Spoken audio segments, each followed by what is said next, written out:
Hi, it's Jessica. This week I am sewing the Simple Tank. It is a free pattern on fabricsstore.com. I'll link to it in the description. And I chose this one for a simple win at the beginning of 2025. We all need a simple win at the beginning of 2025. So this was mine, and it should be fairly straightforward. Tank top, front, back panel, bias tape around the armholes and neck hole. Hem it at the bottom, and there you go. So it says 1 to 2 hours for the pattern, and of course I was a little over because I do this in fits and starts as I have time throughout my week, or weeks as the case may be, but get it done. So enjoy. I have folded my fabric to find the bias, and I'm using this 3-inch ruler to cut out fabric for the bias tape. It needs to be 1.5 inches wide, so I will cut out the 3 inches and then just cut it in half the long way.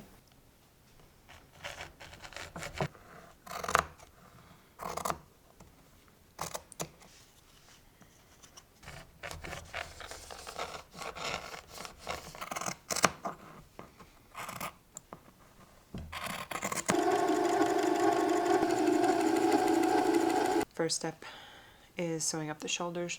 Shoulders are all pinned. I am once again doing French seams. I have the wrong sides together to start for my thin seam. Then I'll trim that, iron it, and put those right sides together to encase the seam in the French seam.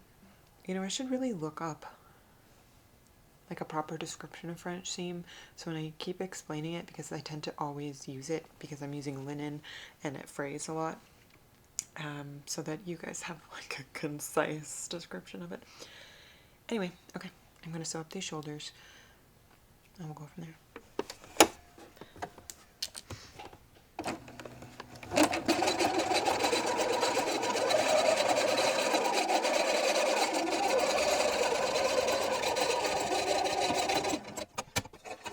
Other shoulder.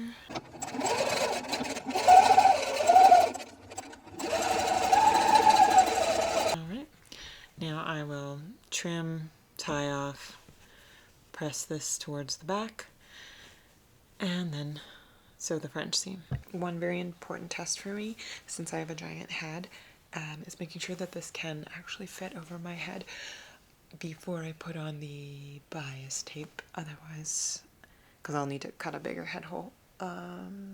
Here we go. Yes, okay. It's made for big heads. Great.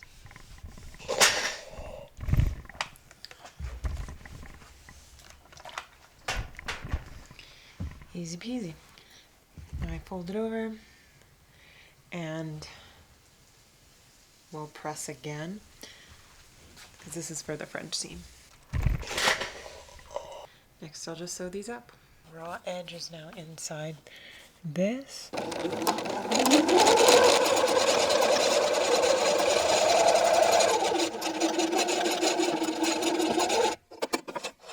Other shoulder.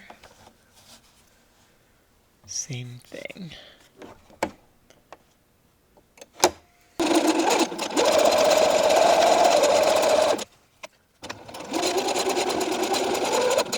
So now I will press these French seams to the back, and I'll do a top stitch along the shoulder because I think it looks nice.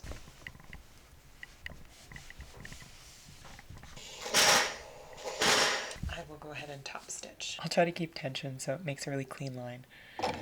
Don't mind my super dry hands.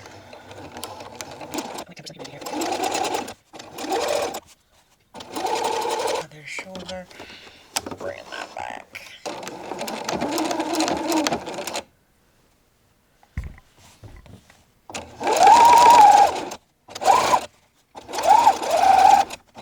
With the top stitch, you get a nice crisp seam. Okay. Taking the two pieces for the bias tape, put them together, sewn them at an angle so that when it opens, it's one long strip. And then I will just cut close to this seam here. So I've cut the seam. I will press press the seam open. We're ironing the seam open on the bias tape and then folding it in half and ironing it. I accidentally recorded at slow motion and have no sound in the rest of the video, so this is your voiceover. Okay, next step, pinning the bias tape to the right side of the fabric and starting with raw edges together. What I do is I find the center of the bias tape and align it with the center front of the neckline and then pin it all the way around, matching raw edges together. And I actually ended up aligning the seam that's in my bias tape with the seam on the shoulder. It's not going to be seen, but I thought it looked a little bit neater since I didn't have one long line of bias tape. If you have continuous bias tape, don't worry about that. So it's all pinned together, and now we need to connect the open portion of the bias tape, and we'll find that by pinning the right sides of the bias tape ends together right where they meet along the neckline, making sure it's not pilling up or basically not too short or too long. And I pin it here, but what I also did is I marked it with chalk just to make sure that I was not messing it up. So once you find that spot, yeah, pin it in and bring it over to the sewing machine and basically sew a seam along the two sides. That's connecting the ends. So simply sew those up straight across, and I did the best I could to match here the center fold because my bias tape wasn't like exactly the same width, and I figured that that did it. And then trim the excess fabric along the seam, about a 1/4 inch or so, 3/8 inch, 1/4 inch, and then I press it open, ironing it open. And then you refold the bias tape, iron that folded bias tape since you just kind of ironed it open. I trimmed it a little, what was sticking out, pin the rest of it to the neckline. And from here, we'll take this to the sewing machine and sew 3/8 of an inch seam along the raw edge of the neckline. Trying to keep that very even all the way around, trying not to have any puckering in the fabric as we go here.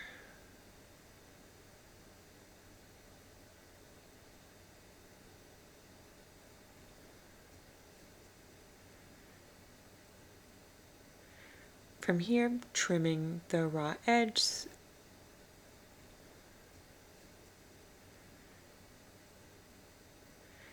and then cut notches in the seam allowance. Cutting those notches in the seam allowance, not across the seam. That allows it, when you're folding it over, not to bend weirdly. It gives it more flexibility there. And so next up, we're pressing that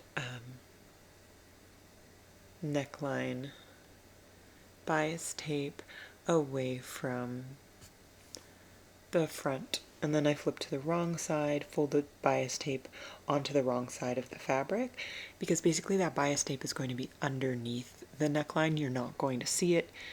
You shouldn't see it peeking out as you fold it over and then iron it down.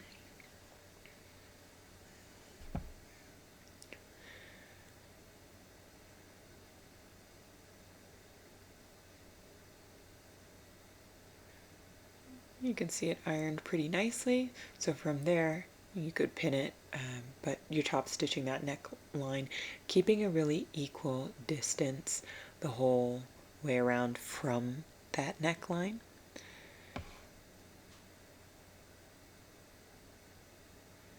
And yes, here I disclose, I did this wrong the first time. I just messed up a little bit, and I actually redid the neckline.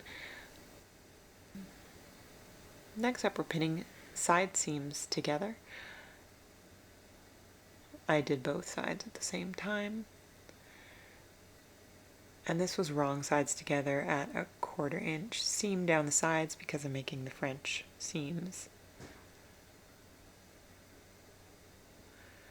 And I'm repeating this, of course, on both of the sides of the bodice, trimming the raw edge along the seam.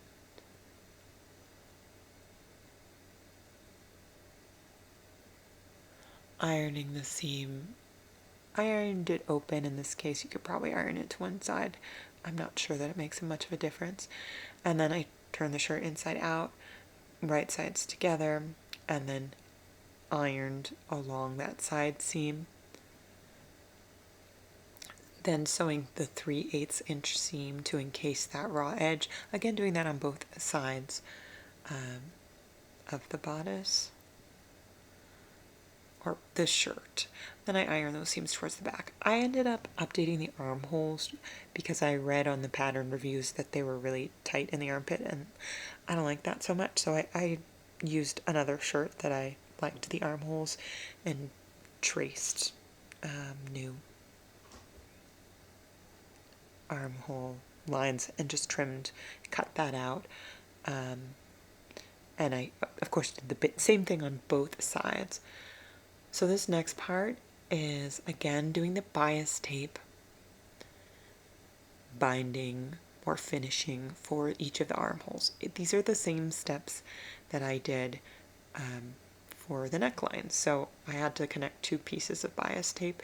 I sewed them together, trimmed that edge, ironed the seam open, then folded the bias tape in half, ironed that in half, nice and crisp.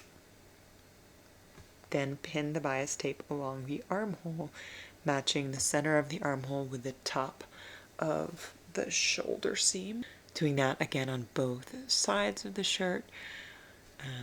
And same thing that we did on the neckline. Once we get all the way with our pinning, you'll have those 2 loose ends that you need to connect the same length as the armhole so that it fits nicely. So you put those 2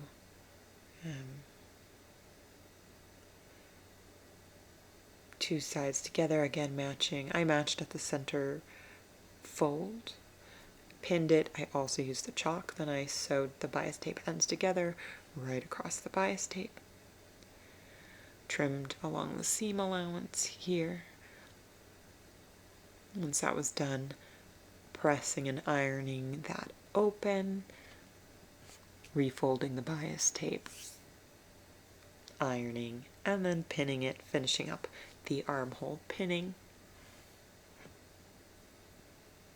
Now that we have that armhole pinned, we'll be doing that 3/8 inch seam along the raw edge of the armhole. And that is, again, pinned to the right side of the fabric, matching those raw edges, because then it folds under the garment. The garment, sounding fancy now. Alright, we trim those notches along the armhole, again repeating these for both sides, these same steps both sides, and ironing the bias tape away from the right side of the fabric, doing that on both sides, trying to get a nice crisp iron there. Once it's ironed, we flip it inside out and then fold and iron that bias tape onto the wrong side of the fabric, so onto the inside, again, so it's not visible from the outside of the shirt.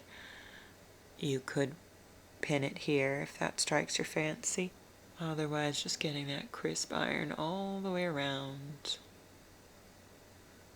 I did pin these armhole holes. I didn't necessarily on the neckline for this second step, but the top stitch that we're going to do for these armholes, I top stitched with this inside or wrong side of the fabric facing out so that I could see that it was keeping equal distance from the edge of the fabric.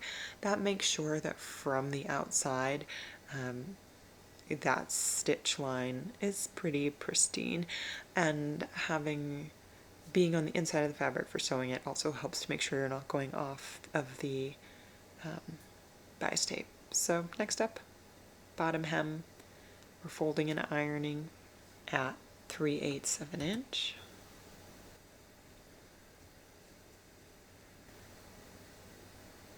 Once that's done, folding and ironing and pinning at 1/2 an inch. So it's a double fold to encase the raw edge in this hem.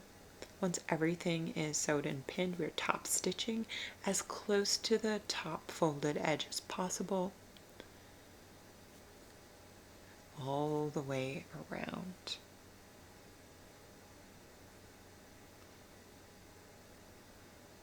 Here's the finished tank top, and I think it's super comfy.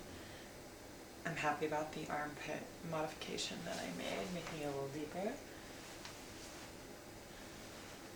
And so we can have it out. This is what it looks like out, just so you can see the whole thing.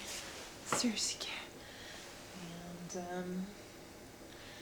And then I'll tuck it in and see how that feels.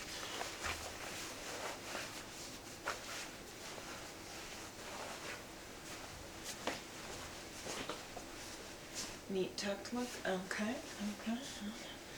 We're ready. I don't know what for, but pretty much anything, I think.